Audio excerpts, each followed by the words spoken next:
बिस्मिल्लाहिर्रहमानिर्रहीम। अस्सलाम वालेकुम नाज़रीन, आप यूट्यूब चैनल देख रहे हैं। मैं इमरान खान हूँ। सबसे पहले तो अहम खबर ये है कि पाकिस्तान तहरीक इंसाफ ने शहबाज शरीफ का चैलेंज कबूल कर लिया। शहबाज शरीफ जिसको इस वक्त पाकिस्तान का वज़ीर आज़म बनाकर रखा गया है, पाकिस्तान तहरीक इंसाफ ने कहा जी ठीक है, 2018 के इलेक्शन की आप तहकीकात करवाना चाहते हैं तो करवाएं, 2024 के इलेक्शन की भी तहकीकात करवाएं, और एक गैर जानिबदार तरीक़ेकार से यह होना चाहिए। वज़ीर आज़म की जानिब से 2018 के इंतखाबात की तहकीकात के चैलेंज पर रद्द-ए-अमल देते हुए तर्जमान पाकिस्तान तहरीक इंसाफ ने कहा कि हम शहबाज शरीफ का ये चैलेंज खुले दिल से कबूल करते हैं। इलेक्शन 2018 की गैर जानिबदाराना तहकीकात के लिए मुकम्मल तौर पर तैयार है। तहकीकात सिर्फ 2018 नहीं बल्कि 2024 के इंतखाबात की भी होनी चाहिए। 2014, 18 और 24 इन तमाम इंतखाबात का जामे जायजा लिया जाए। ये 14 में नहीं 13 में हुए थे। दूध का दूध और पानी का पानी हो जाएगा। 2014 में सिर्फ 4 हल्के खोलने का मुतालबा किया था। 4 हल्के खुलने पर संगीन बेज़ाब्तियां सामने आई थीं। उस वक्त की हुकूमत ने वसी तहकीकात से गुरेज किया था। 2018 के बाद इमरान खान ने हर हल्का खोलने की पेशकश खुद से की थी। अपोजिशन जिस हल्के की निशानदेही करती, पीटीआई हुकूमत उसे खोलने के लिए तैयार थी। 2024 के इंतखाबात में इंतखाबी शफाफियत पर संगीन सवालात उठे हैं। सियासी इंतकाम और उम्मीदवारों को जेलों में डालने के वाकयात सामने आए। ये तो बड़ा जुल्म है। एक एक पाकिस्तानी जानता है जो कुछ किया गया 2024 के इंतखाबात में। वो कुछ बार बार बताने की ज़रूरत नहीं है। बहुत सारे अब जो उम्मीदवार हैं पाकिस्तान तहरीक इंसाफ के, वो चैलेंज करना शुरू हो गए कि जनाब सबसे पहले मेरा हल्का खोल दें, 2018 का भी खोल दें और 2024 का भी खोल दें। वो जो सियालकोट से डार फैमिली है वो कहते हैं जी हमारा इलेक्शन खोलें, 2013 का भी, 18 का भी और 2024 का भी। हर कोई ये कहता है कि हल्का खोलें। मेरे ख्याल में जो सबसे बेहतर है वो नवाज शरीफ का हल्का खोल दे तो पूरे इलेक्शन का पोस्टमार्टम हो जाएगा। क्योंकि जिस आदमी के सर पे इन्होंने इलेक्शन लड़ा था, एक्चुअली ये सारा इलेक्शन पीएमएलएन ने 2 बंदों के भरोसे पे लड़ा था, एक फील्ड मार्शल आसिम मुनीर और एक नवाज शरीफ। कादी फायद ईसा भी था उस वक्त। तो इन लोगों ने इलेक्शन लड़ा था इन लोगों के सर के ऊपर रख के, और सहूलतकारी का किरदार अदा कर रहा था chief election commissioner Sikandar Sultan Raja. तो ये नवाज शरीफ का एक हल्का खोल लें, दूध का दूध और पानी का पानी हो जाएगा। अगर नवाज शरीफ जो पार्टी का सरबराह है वही नहीं जीता तो फिर कौन जीता? फिर तो कोई जीत नहीं सकता ना। अगर नवाज शरीफ खुद अपना इलेक्शन अपने जाती हल्के से यास्मीन राशिद के मुकाबले में हार गया तो फिर कहां जीतेगा? नवाज शरीफ ने 2 इलेक्शन लड़े, एक लड़ा खैबर पख्तूनख्वा में हज़ारा में, वो भी हार गया, और एक इलेक्शन लड़ा लाहौर में यास्मीन राशिद के मुकाबले में, वो भी हार गया। फिर नाराज हो गया। जब नवाज शरीफ साहब रुस गए तो नवाज शरीफ साहब को एक फॉर्म 47 जाली पकड़ा दिया गया। लेकिन वो फॉर्म 47 जाली जारी करने के लिए किया ये गया कि बंदोबस्त करके वहां से आरओ को ही तब्दील करना पड़ा, क्योंकि आरओ इतनी बड़ी धांधली के लिए तैयार नहीं था। सिर्फ नवाज शरीफ का हल्का खोले सब पता चल जाएगा। ईमान ताहिर साहिबा ने भी चैलेंज कर दिया। ये अटक से इनकी एमएनए की 2 सीटें हैं। अटक में वैसे एमएनए की 2 ही सीटें हैं और वो दोनों के अंदर ये खानदान बड़ा मकबूल है। वो कहती है चैलेंज है, सबसे पहले अटक के दोनों कौमी असम्बली के हल्कों के 2018 और 2024 के फॉर्म 45 अवाम के सामने रख दें। एक एक पोलिंग स्टेशन और एक एक वार्ड का रिजल्ट चेक कर लें। अगर सच जानना है तो फर्जी बयानात नहीं, असल रिकॉर्ड सामने लाएं। दूध का दूध, पानी का पानी हो जाएगा। आपने दीदा दलेरी से 2024 में अवाम का मैंडेट चोरी किया, अब वही बात कि चोर मचाए शोर। बहरहाल ये एक और चैलेंज सामने आ गया। ईमान मदारी साहब भी कह रही है, लेकिन मेरा फिर ये कहना है कि सबके हल्के खोलने के बजाय एक नवाज शरीफ का हल्का खोले। पूरे इलेक्शन में वही हुआ है जो नवाज शरीफ के हल्के में हुआ है, नवाज शरीफ की बेटी के हल्के में भी वही हुआ, लेकिन नवाज शरीफ का एक हल्का खोले तो दूध का दूध और पानी का पानी हो जाएगा। नादरीन, आज़ाद कश्मीर के हवाले से सूरत हाल मैं आपके सामने रखता हूँ। कुछ लोग पाकिस्तान के बाहर से भी गए हुए हैं पाकिस्तान में, और वो कोशिश कर रहे हैं कि मुज़ाकरात करवाए जाएं। कुछ जो मकामी लोग हैं वो भी कोशिश कर रहे हैं, कुछ उलमा इकराम है वो भी कोशिश कर रहे हैं। फजल रहमान भी इस मामले में आए हैं, अचकज़ई साहब ने स्टेटमेंट दिया, कुछ और लोग भी आए। अब जो लोग इस वक्त मुज़ाकरात कर रहे हैं या बातचीत कर रहे हैं दोनों जानिब, उनसे कुछ खबरें बाहर आई हैं। मैं एग्जैक्टली आपको इसलिए नहीं बताऊंगा कि फिर वो उनको टारगेट किया जाएगा, उनकी कोशिशें जो हैं उनको भी टारगेट किया जाएगा। लेकिन मैं आपको ये बता देता हूं कि जितने लोगों ने भी दोनों तरफ मुज़ाकरात किए वो ये कह रहे हैं कि जो जॉइंट अवामी एक्शन कमेटी है वो काफ़ी लचक दिखा रही है बहुत सारे मामलात में। वो एहतजाज भी कर रहे हैं, मार भी खा रहे हैं, पब्लिक उनके साथ खड़ी है, लेकिन इसके बावजूद वो लचक दिखा रहे हैं कि ठीक है हम बैठ कर बात करने के लिए तैयार हैं, हथियार का इस्तेमाल ना किया जाए।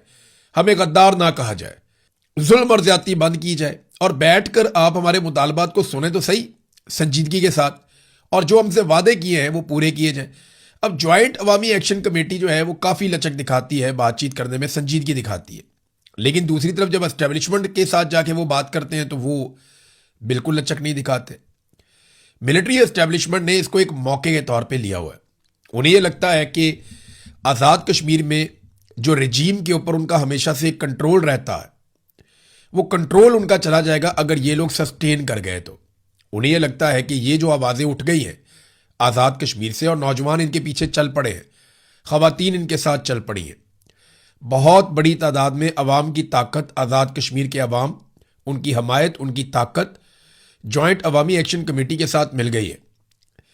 अगर ये अपने मुतालबात मंजूर करवाने में कामयाब हो जाते हैं या कुछ लेकर उठते हैं तो ये एक बहुत बड़ा ख़तरा बन जाएंगे। ये अपने बाकी मुतालबात भी पूरे करवाएंगे और हर तरह का जो कंट्रोल है मिलिट्री एस्टेब्लिशमेंट का, जिसके ज़रिए से आज़ाद कश्मीर के वसाइल पे काबू किया जाता है, वो एस्टेब्लिशमेंट का कंट्रोल कमज़ोर हो जाएगा। लिहाजा उन्होंने इसको एक मौके के तौर पे लिया कि इनको मुकम्मल तौर पे कुचल दिया जाए। अब सवाल यह पैदा होता है कि आज़ाद कश्मीर में कितना बड़ा जुल्म किया जा सकता है। मैंने आपको बताया था कि 4 लोग ऐसे हैं जिनके बारे में लगभग ये कह दिया गया एक मीटिंग के अंदर कि इनको तो एलिमिनेट करेंगे, इनको छोड़ेंगे नहीं, इनको तो मार देंगे। और ये मुझे मेरे एक ऐसे सोर्स ने बताया जो बराह रास्त कहता है जी मेरी उन लोगों से बात हुई जो बातचीत कर रहे हैं। तो अब एस्टेब्लिशमेंट इसको ऐसे ले रही है कि क्योंकि आज़ाद कश्मीर में हमारा कंट्रोल हमेशा रहना चाहिए, लिहाजा ये कंट्रोल के रास्ते में एक रुकावट है जो मुस्तकबिल में और ताकतवर और बड़े होते चले जाएंगे, लिहाजा इनको कुचल के ख़त्म कर दिया जाए। अगर ये बच गए तो फिर एस्टेब्लिशमेंट का इक़्तिदार और उसका सूरज गुरूब हो जाएगा आज़ाद कश्मीर में, जैसा कि अमली तौर पे पाकिस्तान में हो चुका है। अब एस्टेब्लिशमेंट का कंट्रोल नहीं है, वो ताकत के बलबूते पे उन्होंने किया। देखिए जो एस्टेब्लिशमेंट होती है ना वो डरा के काम चलाती है, लेकिन पिछले चंद सालों से एस्टेब्लिशमेंट मार के काम चला रही है। ये टॉर्चर कर रहे हैं, गोलियां चला रहे हैं।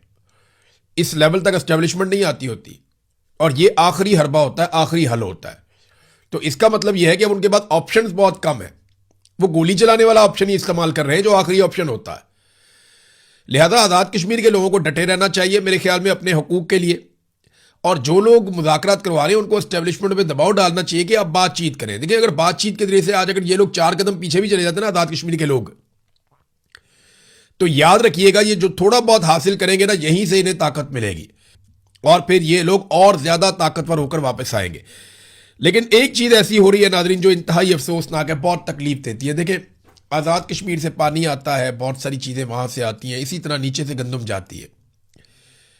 अब मैं कुछ वीडियोस देख रहा था, वहाँ पे नौजवान वीडियोस बना बना कर लगा रहे हैं, मुझे मेरे मोबाइल फ़ोन पे भी भेजी, मैंने वो देखी वीडियोस। वो जो रास्ते आ रहे हैं आज़ाद कश्मीर की जानिब, उनके ऊपर बहुत सारे ट्रक खड़े हैं, बड़े बड़े ट्रक हैं, वो भरे हुए हैं गंदम के साथ। तो जो गंदम लोग लेकर आज़ाद कश्मीर में जाना चाहते हैं वो ट्रक रोके हुए रास्ते में, दर्जनों ट्रक हैं। अब ये गंदम जाएगी मुख्तलिफ फ्लोर मिल्स के अंदर, वहाँ पे आटा बनेगा, शहरियों को दिया जाएगा, तो खुराक की किल्लत कम होगी। अब वहाँ पे खुराक की किल्लत पैदा हो रही है। बहुत सारी खाने पीने की चीज़ें जो है वो शहरी या मैदानी इलाकों से उधर पहाड़ों की तरफ जाती हैं, चाहे वो गिलगित बल्तिस्तान है, चाहे वो आज़ाद कश्मीर है। इसी तरह वहाँ से बहुत सारी चीज़ें नीचे आती हैं, जिनमें सबसे अहम जो चीज़ है वो पानी है, बिजली है, वो वहाँ से आती है।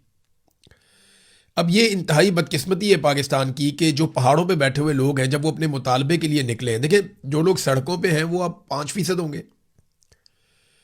बाकी सारे लोग तो सड़कों पे नहीं आते ना, हर घर में से एक आधा आदमी निकलता है, या हर मोहल्ले में से वो 2-4 बंदों को डिप्यूट करते हैं, ये 4-5 बंदे जाएंगे एहतजाज में, हमारी नुमाइंदगी हो जाएगी। सारे के सारे लोग तो नहीं आते। अब वो जो लोग जो अपने घरों के अंदर हैं, वो जो लोग वहाँ पे रहते हैं, जो बच्चे हैं, बड़े हैं, बुजुर्ग हैं, उनका क्या कसूर है कि उनको खाना पीना नहीं मिल रहा? तो गंदम के ट्रक रोके हुए, बहुत अफसोसनाक बात है। इससे पहले बीबीसी ने एक रिपोर्ट में बताया कि लोग शिकायत करते हैं कि अद्वियात और खुराक जो आप लेकर जा रहे हैं आज़ाद कश्मीर में पहाड़ों की जानिब, रास्ते में सिक्योरिटी फोर्सेस उन्हें ज़ाया करवाती हैं। वो कहते हैं जी खुराक और अद्वियात ये 2 चीज़ें आप ज़ाया कर दें, ये आप आज़ाद कश्मीर में नहीं ले जा सकते। ये कितने अफसोस की बात है, ये दुख की बात है। उनकी सप्लाई बंद नहीं करनी चाहिए थी। ये सप्लाई बंद करके इन्होंने वो किया कि इसका जवाब ये कभी नहीं दे पाएंगे।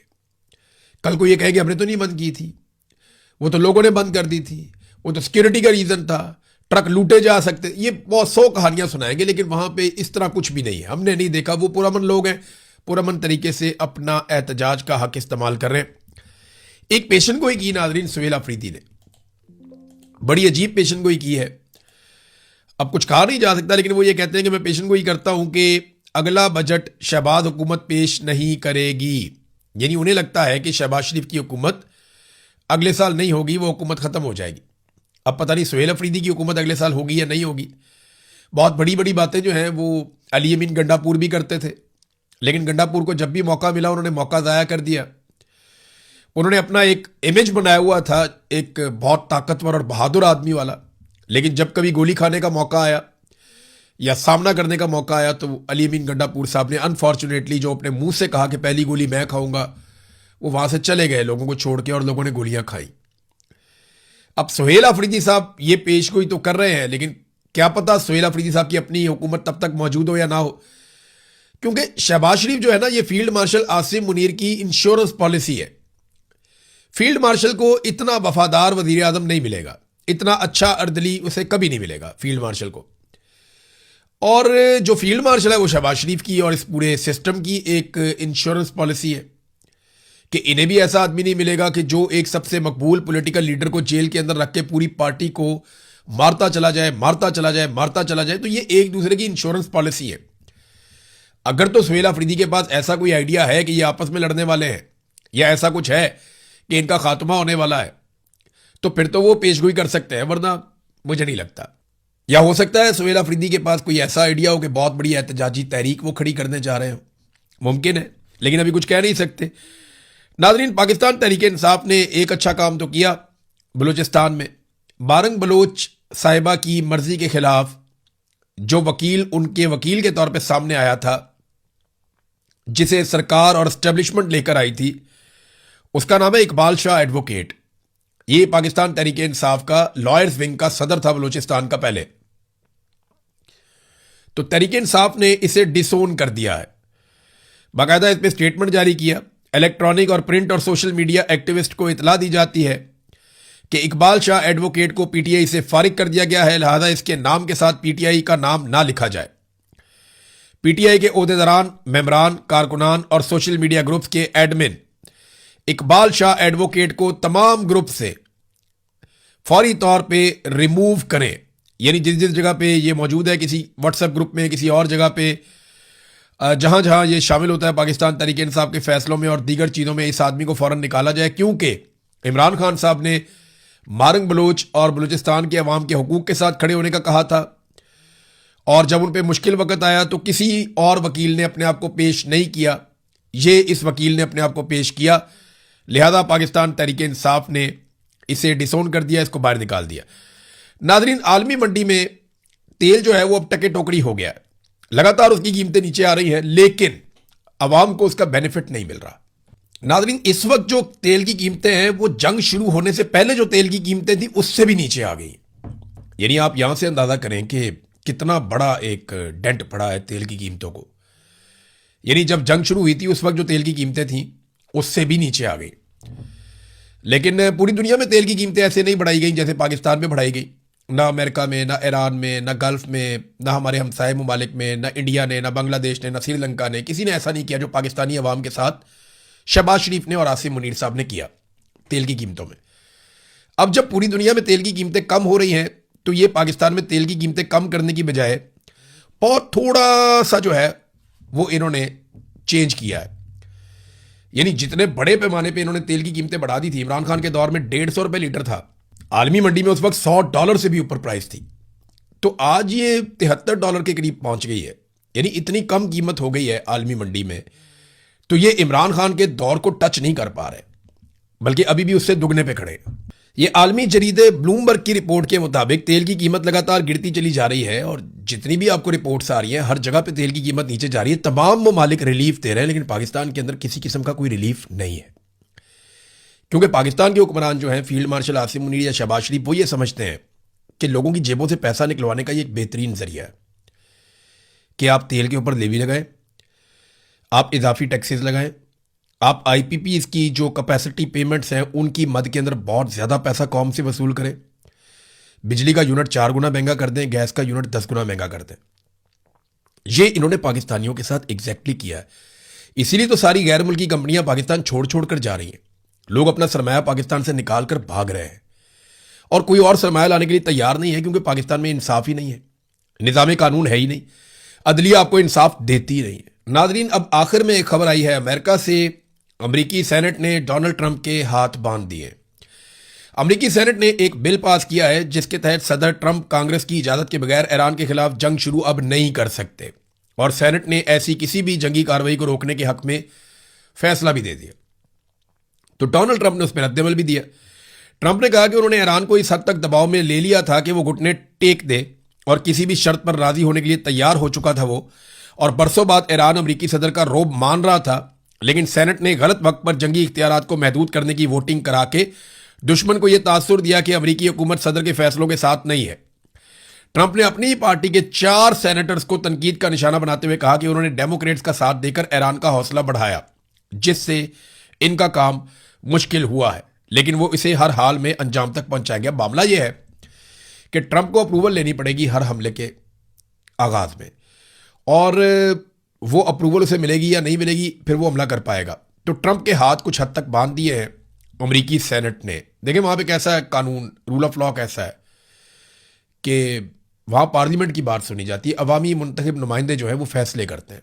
हमारे यहाँ तो ऐसा नहीं है, हमारे यहाँ पे तो जनरल आसिम मुनीर जो कह देंगे वही मुल्क का कानून है, वही आइन है। नाजरीन, मेनाब स्कूल में जो मासूम बच्चियों की शहादतें हैं, 168 बच्चियां पहले दिन शहीद कर दी गई थी, वो डोनाल्ड ट्रंप और अमेरिका के लिए एक डरावना ख्वाब बनी हुई है।